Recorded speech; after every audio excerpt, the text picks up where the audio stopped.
So hello everyone, welcome back to the channel Chalkboard. Without wasting our time, start our new session of class 10 2025 to 26 and I'm your new mentor of class 10th SST बच्चा। तो मैं आप लोग को social science पढ़ाने वाली हूँ और मेरा नाम है ऐश्वर्य। ठीक है, अब देखो भाई, आज हम लोग पढ़ने वाले हैं सिविक्स के फर्स्ट चैप्टर को, जो कि है पावर शेयरिंग। ठीक, पावर शेयरिंग को पढ़ने से बच्चे पहले थोड़ा सा हम लोग समझ लेते हैं कि सोशल साइंस क्या है, क्या क्या पढ़ना है हम लोग को, कितने चैप्टर्स हैं, कितने बुक्स पढ़ने हैं सोशल साइंस में। बच्चों देखो भाई, 4 बुक्स पढ़ने हैं हमें, सिविक्स, ज्योग्राफी, इकोनॉमिक्स, हिस्ट्री। इन चारों बुक्स को पढ़ते हुए चलना है बच्चों। ये चारों books half half marks contain करते हैं, मतलब इक्वल मार्क्स कंटेन करते हैं। ठीक है, 20 मार्क्स कंटेन करते हैं, टोटल 80। ठीक, नेक्स्ट बच्चा अगर हम लोग बात करें सिविक्स की, तो हम लोगों ने प्रीवियस क्लासेस में, मतलब 9th क्लासेस में हम लोग पढ़ के आए भाई लेजिस्लेशन क्या होता है, जुडिशरी क्या होता है, एग्जीक्यूटिव क्या होता है, कैसे वर्क करता है, डेमोक्रेसी क्या होता है, इलेक्शंस कैसे लड़े जाते हैं, कंटेंट क्या होता है इलेक्शंस में, कैसे कॉन्टेक्स्ट होता है इलेक्शंस। ये सारे पॉइंट्स हम लोग पढ़ते हुए आए हैं class 9। But when we're talking about class 10th में हम लोग पढ़ेंगे भाई सिविक्स में पावर शेयरिंग जैसे कॉन्सेप्ट को बच्चा। ठीक है, देन फेडरलिज्म के बाद बच्चा हम लोग पढ़ेंगे जेंडर, रिलीजन और कास्ट की। भाई रिलीजन के बेसिस पे, कास्ट के बेसिस पे लोगों को जिस तरीके से डिस्क्रिमिनेशन जैसी चीजों का सामना करना पड़ता है, वो सारी चीजें। जस्ट उसके बाद बच्चा हम लोग पढ़ने वाले हैं पॉलिटिकल पार्टीज के बारे में। ठीक है, कि कितने पॉलिटिकल पार्टीज होती हैं, पॉलिटिकल पार्टीज क्या होता है, कैसे पॉलिटिकल पार्टीज वगैरह फॉर्म होती है, देन उसके बाद उसको किस तरीके से रन किया जाता है, और उसमें क्या क्या चीजें बात करें तो उसके अंदर नेशनल पार्टीज कितनी होती हैं, स्टेट पार्टीज कितनी होती हैं, रिफॉर्म क्या क्या किया जाता है। ये सारी चीजें हम लोग पॉलिटिकल पार्टीज में पढ़ेंगे। आउटकम्स ऑफ डेमोक्रेसी की, भाई डेमोक्रेसी क्या है। डेमोक्रेसी सभी को मालूम है कि लोग खुद की सरकार चुनते हैं खुद से। ठीक है, रूलिंग पार्टी कौन होगा, वो जनता खुद चुनेगी। ठीक, रिप्रेजेंटेटिव पार्टी जनता खुद चुनती है। ओके, आफ्टर डेट अगर हम लोग बात करें तो और क्या होगा, आउटकम्स ऑफ डेमोक्रेसी। भाई इस चीज का आउटकम्स क्या है, क्यों हमारा democracy other form of government से बहुत ज्यादा ही बेटर है। ठीक, ये सारे कॉन्सेप्ट्स हम लोग को पढ़ते हुए चलने हैं last chapter of outcomes of democracy में। ठीक, तो फिलहाल हम लोग सिविक्स को ही लेके चलते हैं बच्चे। जब हम लोग हिस्ट्री, ज्योग्राफी और इकोनॉमिक्स पढ़ेंगे तो उसके बारे में भी मैं थोड़ा थोड़ा इंट्रोडक्शन आप लोग को दे दूंगी। ठीक, तो मेरे लोग का फर्स्ट चैप्टर ये है पावर शेयरिंग। ठीक, पावर को शेयर करना। तो भाई अगर हम लोग इस चीज के बारे में बात करें तो एक कॉन्टेक्स्ट लोग बना चुके हैं, एक थॉट ऑफ माइंड लोग बना चुके हैं, एक थिंकिंग लोग बना चुके हैं कि power sharing is a negative concept. कैसे भाई, तो लोगों को लगता है, अगर देखा जाए तो ये मामले में सच ही माना जाता है कि पावर शेयरिंग एक नेगेटिव कॉन्सेप्ट है। क्यों? क्योंकि जब भी हम लोग पावर को डिवाइड करेंगे, सत्ते को बांटेंगे, तो एट दैट टाइम क्या होगा, पावर डिवाइड हो रहा है, लोगों के पास से पावर जा रही है, पावर का लॉस हो रहा है। तो यहाँ पे क्या होगा, पावर शेयरिंग को, मतलब पावर अगर शेयर होगा तो ये बैड कॉन्सेप्ट में आएगा। कैसे, सिंपल से एग्जाम्पल ले लो बिजनेस का।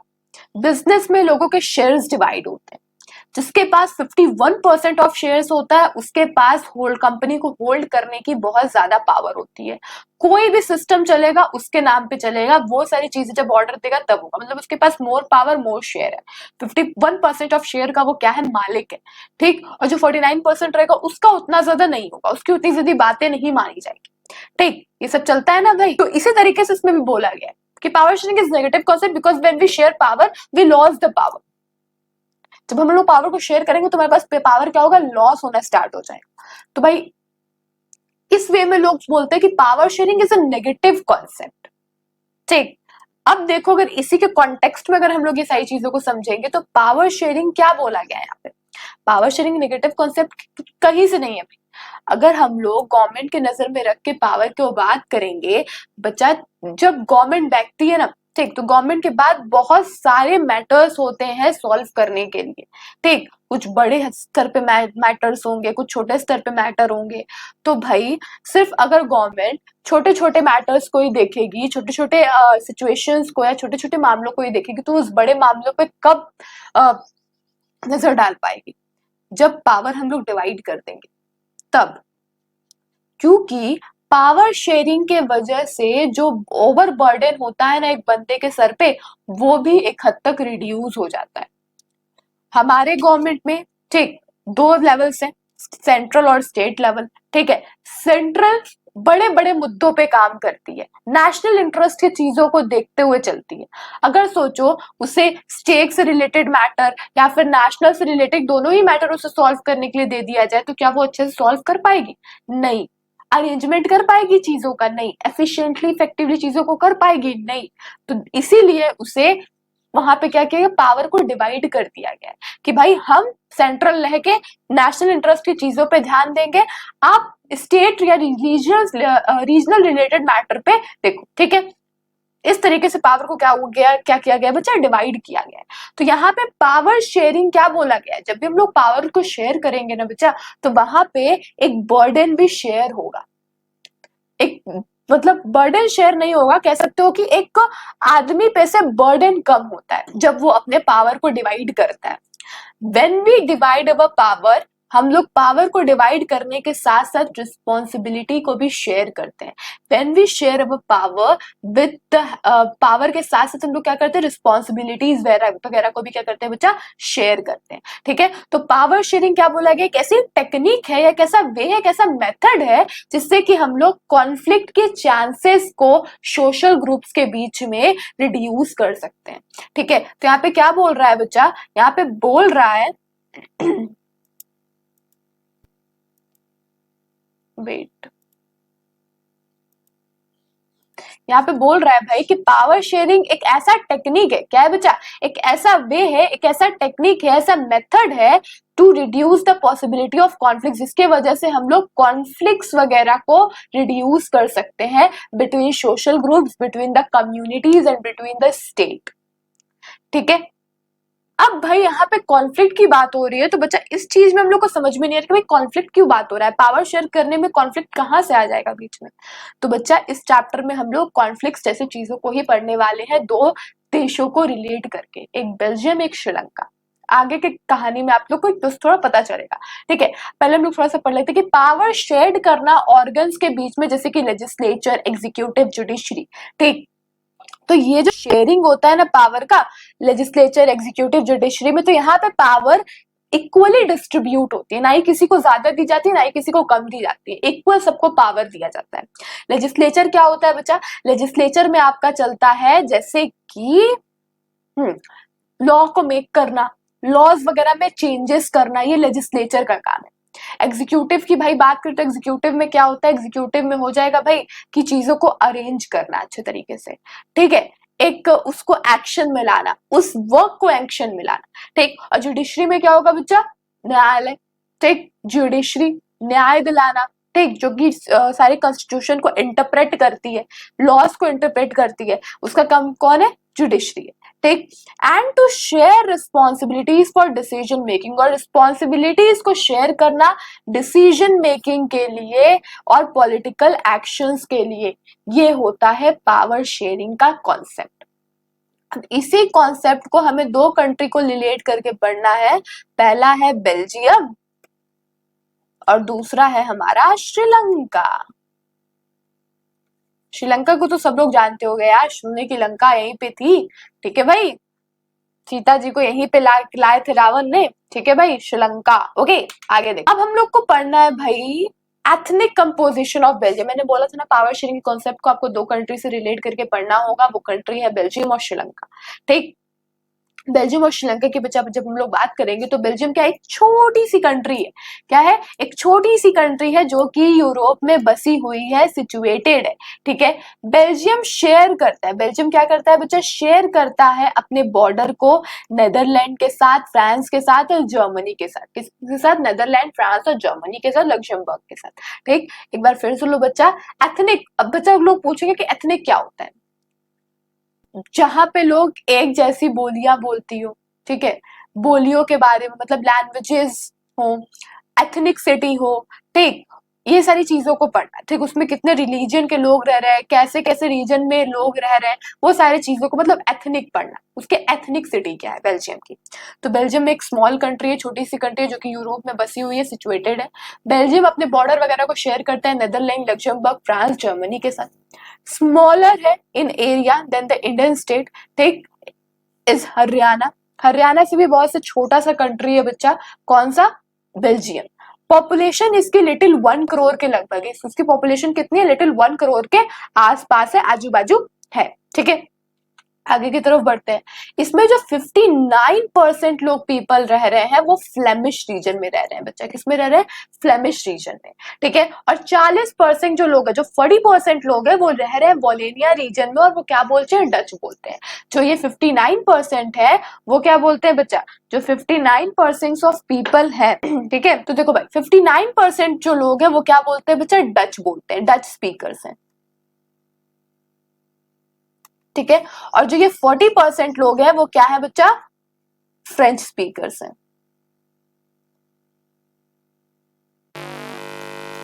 ठीक है, तो यहाँ पे क्या लिखा है बच्चा कि 59% पीपल हैं जो फ्लेमिश रीजन में रह रहे हैं और ये डच बोलते हैं, डच भाषा बोलते हैं, डच स्पीकर्स हैं।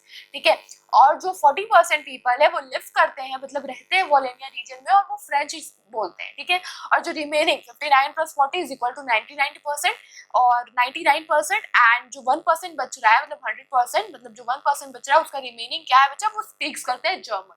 ठीक, एंड रिमेनिंग 1% स्पीक्स जर्मन। ठीक, तो this is the ethnicity of Belgium.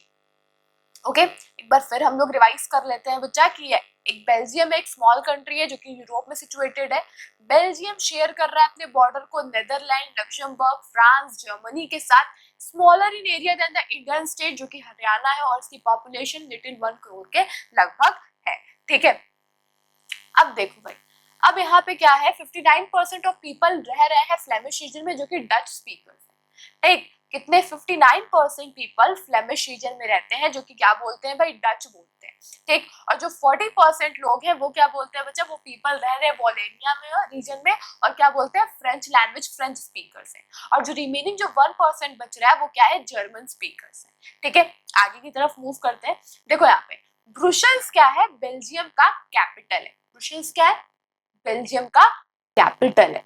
ठीक है, and 80% people of the city speaks French. जो ब्रुसेल्स है बच्चा, वहां पे जो 80% पीपल है वो फ्रेंच स्पीकर्स है। क्या है भाई, फ्रेंच स्पीकर्स है। अब यहाँ पे थोड़ा कॉन्ट्रास्टिंग मामला है, अपोजिट या उल्टा मामला चलता है। किस तरीके से, अगर हम लोग बेल्जियम की बात करें तो वहां पे मेजॉरिटी ऑफ पर्संस किसकी है, डच की है। डच वहां पे 59% पीपल डच स्पीकर्स है, और 40% पीपल फ्रेंच स्पीकर्स है। बट यहाँ पे 80% पीपल फ्रेंच स्पीकर्स है, यहाँ पे फ्रेंच लोगों की मेजोरिटी ज्यादा है एज कम्पेयर टू बेल्जियम, और 20% पीपल क्या है पे डच बोलते हैं। ठीक, अब देखो बच्चा, जो मिनोरिटी फ्रेंच स्पीकिंग कम्युनिटी है वो क्या है बच्चा, बहुत ही ज्यादा क्या है भाई, पावरफुल है। क्या है बच्चा, बहुत ही ज्यादा पावरफुल है, रिच है, मनी के नाम पे और स्ट्रेंथ के नाम पे, दोनों ही मामलों में क्या है, बहुत ज्यादा रिच है, पावरफुल है। कौन, जो फ्रेंच स्पीकर्स है, कहाँ के, ब्रुसेल्स के। ठीक, एंड डच स्पीकिंग कम्युनिटी को बहुत ज्यादा एडवांटेज दिया जाता है, इकोनॉमिक डेवलपमेंट का, एजुकेशन का, इन सारी चीजों का बहुत ज्यादा एडवांटेज देने की कोशिश की जाती है, मच लेकर। ठीक, तो ये सारी चीजें, this is the ethnic composition of Belgium. ठीक, तो हम लोगों ने क्या क्या पढ़ लिया, ज्योग्राफिकल पोजीशन उसका पढ़ लिया। ठीक, उसकी एरिया पॉपुलेशन पढ़ ली, उसकी एथनिक कंपोजिशन पढ़ लिया हमने, और उसका कैपिटल क्या है, ब्रुसेल्स के बारे में वो भी सारी चीजें हम लोगों ने रीड कर लिया। ठीक, इतनी सारी चीजें बच्चा अपने दिमाग में रख लेना, क्योंकि एग्जाम्स में पूछा जाता है यार। ठीक, आगे चलते हैं। आगे क्या बोल रहा है भाई कि आखिरकार स्ट्रेन और टेंशन का रीजंस क्या है ब्रुसेल्स, बेल्जियम वगैरह में। ठीक, तो देखो भाई, जो मिनोरिटी है फ्रेंच स्पीकिंग कम्युनिटी की, वो मॉडरेटली बहुत ही ज्यादा पैसे के मामले में बहुत ज्यादा वेल्दी है और कैपेबल है। ठीक, सारी चीजों के मामले में बहुत ज्यादा पावरफुल है। कौन भाई, 20% वाले लोग फ्रेंच के। ठीक, ब्रुसेल्स की बात हो रही है। और जो डच कम्युनिटी है उनको एडवांटेज दिया जाता है फाइनेंशियल इंप्रूवमेंट का और एजुकेशन का। ये जो थिंग्स है वो लोगों के बीच में टेंशन पैदा करती है, डच स्पीकिंग और फ्रेंच कम्युनिटीज के बीच में 1950 टू 1960 से के बीच। ठीक है, और ये जो टेंशन है वो बहुत ज्यादा दो कम्युनिटी के बीच में एक्यूट हो गया था ब्रुसेल्स के अंदर। ठीक, इतनी सारी चीजें हम लोग ने स्टडी कर ली। अब हम लोग आगे की तरफ मूव करते हैं। चलो, अब हम लोग पढ़ लिए भाई इसके बारे में, बेल्जियम के बारे में। एथनिक कंपोजिशन में पढ़ना है श्रीलंका का।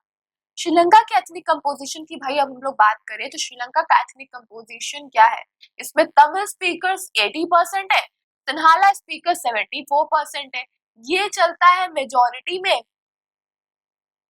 और ये है माइनॉरिटी में। ठीक है, अब इसके आगे देखो भाई, इसके आगे क्या बात हो रही है, इसके आगे जो मेजॉरिटी है सिन्हाला, वो एक डोमिनेटिंग ग्रुप की तरह काम करता है माइनॉरिटी के ऊपर। ठीक, अगर हम लोग बात करें, इसमें कुछ टॉपिक्स हम लोग पढ़ने वाले हैं, थोड़ा सा मैं पहले से ही बता देती हूँ कि सिन्हाला को इस चीज में, श्रीलंका में सिन्हाला को ऑफिशियल लैंग्वेज घोषित किया जाता है कि भाई सिन्हाला ऑफिशियल लैंग्वेज हो चुका है श्रीलंका का। ठीक, सारे के सारे गवर्नमेंट जॉब्स, एजुकेशन इंस्टीट्यूशन, ये सारे फैसिलिटीज सिर्फ और सिर्फ सिन्हाला स्पीकर्स को ही दी जाएगी। ओके, तो मेजॉरिटी एक डोमिनेटिंग ग्रुप की तरह काम करने लगा है श्रीलंका, किसके ऊपर, माइनॉरिटी लोगों के ऊपर। और जो 13% लोग बच जाते हैं वो नेटिव होते हैं श्रीलंका के, जिसको कि हम लोग श्रीलंकन तमिल्स के नाम से जानते हैं। ये जो होते हैं बच्चा नेटिव्स, वो क्या होते हैं, इंडियन फोर फादर्स होते हैं। मतलब जो कोलोनियल पीरियड के टाइम में जब ईस्ट इंडिया कंपनी आई थी, एट दैट टाइम जब वो यहाँ से भाग के श्रीलंका गए हैं, ठीक, तो वो क्या है, फोर फादर्स है इंडिया के। ठीक है, तो नेटिव तमिल्स को ना फोर फादर्स या एंसेस्टर्स है इंडिया के, ठीक है, पूर्वज। ठीक, अब हम लोग आगे की तरफ देखते हैं। आगे क्या बोल रहा है कि श्रीलंका क्या है भाई, श्रीलंका एक आइलैंड नेशन है। क्या है श्रीलंका, एक आइलैंड नेशन है। आइलैंड नेशन मतलब क्या होता है, बीच में एक आइलैंड रहेगा, उसके चारों तरफ क्या होगा बच्चा, समुद्र होगा, वो क्या होता है, आइलैंड नेशन होता है। तो श्रीलंका क्या है बच्चा, Sri Lanka is an island nation. ये कुछ just a few kilometre off the southern coast of Tamil Nadu, Tamil Nadu के साउदर्न कोस्ट से कुछ किलोमीटर दूर है। ठीक, और इसकी पॉपुलेशन 2 करोड़ के लगभग है, और कंपैरेटिवली सेम इन हरियाणा, और कंपैरेटिवली वे में थोड़ा सा इसका पॉपुलेशन वाइज हरियाणा के लगभग है, सेम है। ठीक, most of the Sinhala speaking people क्या है, बुद्धिस्ट, जो सिन्हालाज बोलते हैं, सिन्हाला लैंग्वेज बोलते हैं, वो कौन है बच्चा, वो बुद्धिस्ट है। ठीक, और मोस्ट ऑफ द तमिल्स क्या है, हिंदू है। क्या है भाई, हिंदू है। ठीक, और मुस्लिम्स है।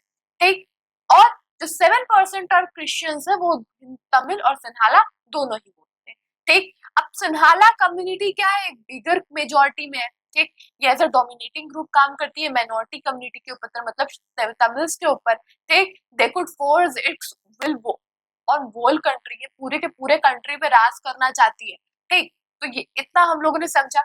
ओके, बेल्जियम के एथनिसिटी को हम लोग ने समझ लिया, श्रीलंका की चीजों को समझ लिया। ठीक, आई होप आप लोग को यहाँ तक कोई तरीके का डाउट नहीं होगा। ठीक, आगे के पार्ट हम लोग नेक्स्ट क्लास में डिस्कस करेंगे बच्चा। तो मैं थोड़ा सा बता देती हूँ कि उस नेक्स्ट क्लास में हम लोग पढ़ेंगे क्या क्या।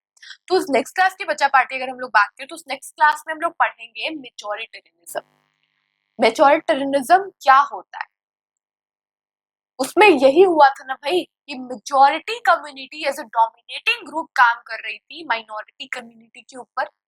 जितने भी माइनॉरिटी कम्युनिटी के इंटरेस्ट, डिजायर, विल, एस्पिरेशंस और डिमांड, ये सारी चीजें पूरे के पूरे तरीके से इग्नोर, अवॉइड, डिसरिगार्ड की जा रही थी मेजॉरिटी कम्युनिटी के द्वारा।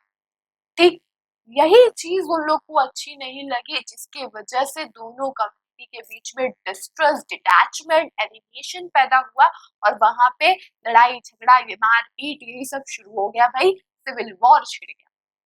ठीक, एकोमोडेशन उल्टा मामला, वहां के लोगों ने पावर को डिवाइड कर दिया, चीजें अच्छे से चलने लगी। ठीक, तो यही चीजें हम लोग को नेक्स्ट क्लास में पढ़ते हुए चलनी है भाई। ठीक, तो आज के क्लास में इतना ही बच्चा। ठीक, ये जो चैप्टर है आपका 2 पार्ट में चलेगा, पहला पार्ट मैंने आज पढ़ा दिया। ठीक, दूसरे पार्ट में बच्चा ये चैप्टर पूरे तरीके से मैं कंप्लीट कर। ठीक, तो मिलते हैं भाई डायरेक्टली हम लोग नेक्स्ट पार्ट में। कोई भी तरीके का डाउट होगा बच्चा तो तुरंत कमेंट करके पूछना, उस चीज का आपको तुरंत आंसर मिलेगा।